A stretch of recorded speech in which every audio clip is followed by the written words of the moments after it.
સ્વાસ્થ્યનું સામર્થ્ય કેળવવાનો કુદરતી રીતે અનાયાસે પણ માનવજાત પોતાનું રક્ષણ કરી શકે એવી ઉપાસનાનો માસ એટલે શ્રાવણ માસ. જયંતિભાઈ વૈદ, ઉપાસના એ એક સમજીને કરવાનું માનવજાતનું એક કર્તવ્ય છે. પોતાના શરીરની અંદર અગ્નિને મંદ નથી થવા દેવાનો. મંદ કરે અગ્નિને એવા ખોરાકને વર્જ કરવાના છે, ત્યજવાના છે. અગ્નિને પ્રદીપ્ત કરે એવું આહાર અને વિહાર કરવાનો માસ એટલે જ ઉપાસનાનું પર્વ શ્રાવણ માસ, જે તમને આખા શરીરના રોગોને આહુતિ આપવાનો સમય છે. જેમ યજ્ઞ સમયે યજ્ઞકુંડ છે તે તમારી હોજરી છે, સ્ટમક છે, એની અંદર તમે સૂકા લીલા જે કાંઈ વસ્તુઓ ખાધી છે તે પચ્યા વિના આંતરડાને એણે આપી દીધી છે. એની વિકૃતિ થવાનો આ સમય છે. આડેધડ જે કાંઈ ખાધું પીધું હોય, સમજ્યા વિના જે કાંઈ ખાધું પીધું હોય, આ બધી વસ્તુને પચાવવાનો સમય એટલે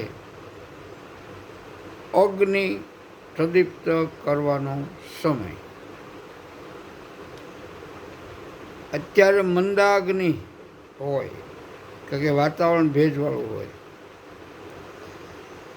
તમારા શ્વાસોશ્વાસમાં પણ ભેજની હવા આવતી હોય. ભેજની હવા લેનાર આપણું અંગ છે ફેફસા. ફેફસાને ઓક્સિજન પૂરો ના પડે ત્યારે દરેક વ્યાધિઓ તમારા શરીરમાં વ્યાપ્ત થાય છે.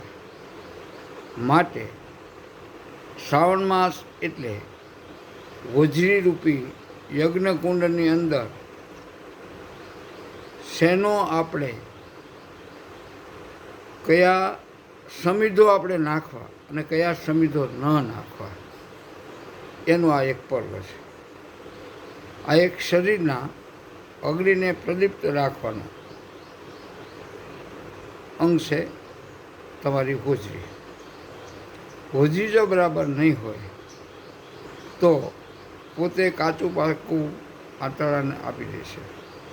આંતરડું છે તે એનો સંગ્રહ કરશે, એને મંદાગ્નિ કહેવામાં આવે છે.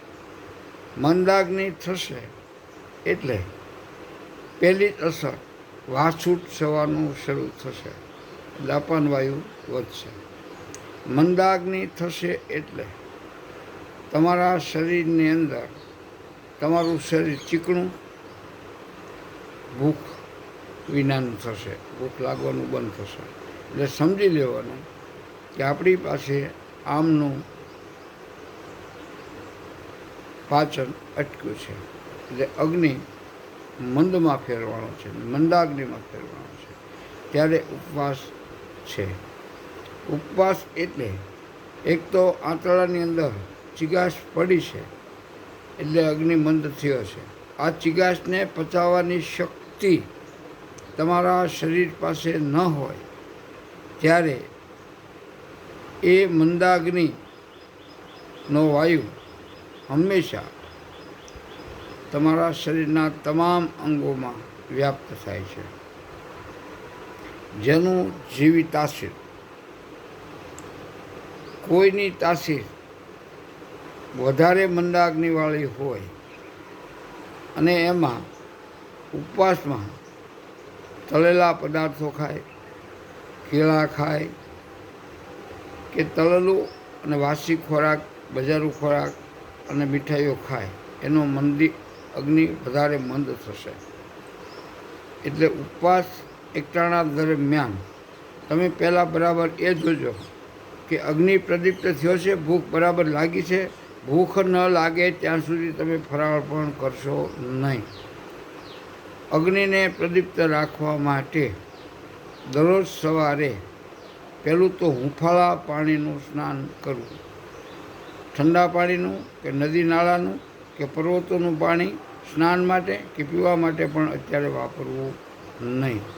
કારણ કે જ્યાં વનસ્પતિઓ ઉગી છે એના મૂળમાંથી કે એ પલ્લીને કે સડેલી વનસ્પતિઓ ઉપર વરસાદનું પાણી પડવાથી જે સંગ્રહિત પાણી થયું છે તે આમનો મોટામાં મોટો પર્યાય છે. માટે આપણે આપણા જીવનમાં ઉપાસના અને ઉપવાસ આ બેને શીખવા જરૂર છે. જય સ્વામિનારાયણ. જયંતિભાઈ વૈદ. બીજા તબક્કામાં આપણે બીજું વર્ણન કરીએ.